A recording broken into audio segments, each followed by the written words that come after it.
कोणतीही मुलगी असेल तिला जर काय व्हायचंय ती वेगवेगळा विचार करते, डॉक्टर, इंजिनियर असेल, शिक्षक असेल, पण तुम्ही पोलीस उपनिरीक्षक होण्याचा कधी विचार केला?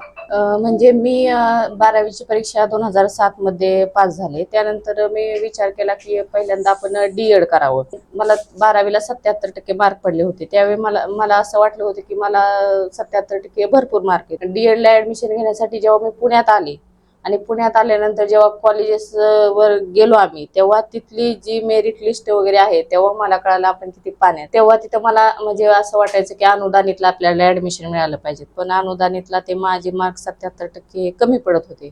विना अनुदानितला ऍडमिशन मिळत होतं. मग तेव्हा मी निर्णय घेतला की D.Ed वगैरे काही करायचं नाही आपल्याला. त्यानंतर मी परत ग्रॅज्युएशन कंप्लीट करण्याचा निर्णय घेतला आणि SY मध्ये असताना गावाकडे असल्यामुळे स्पर्धा परीक्षेचं वगैरे जास्त काही कुणाच्या चर्चा नव्हती किंवा काही ज्ञानही नव्हतं. पण डाळजमध्ये आमच्या इथे एक मुलगी MPSC करत होती. तिच्याकडून मला माहिती मिळाल्यानंतर मी विचार केला की बघितलं पाहिजे आपण स्पर्धा परीक्षा म्हणजे काय. तेव्हा मी एक प्रश्नपत्रिकाचं पुस्तक आणलं होतं. त्या प्रश्नपत्रिका बघितल्यानंतर मला असं वाटलं की हे प्रश्न म्हणजे बऱ्यापैकी सोपेच आहे, कारण माझं ग्रॅज्युएशन मी आर्ट्स साईडने करत होते. त्यामध्ये इतिहास, भूगोल वगैरे जे स्पर्धा परीक्षेला प्रश्न येतात तेच होते सगळे.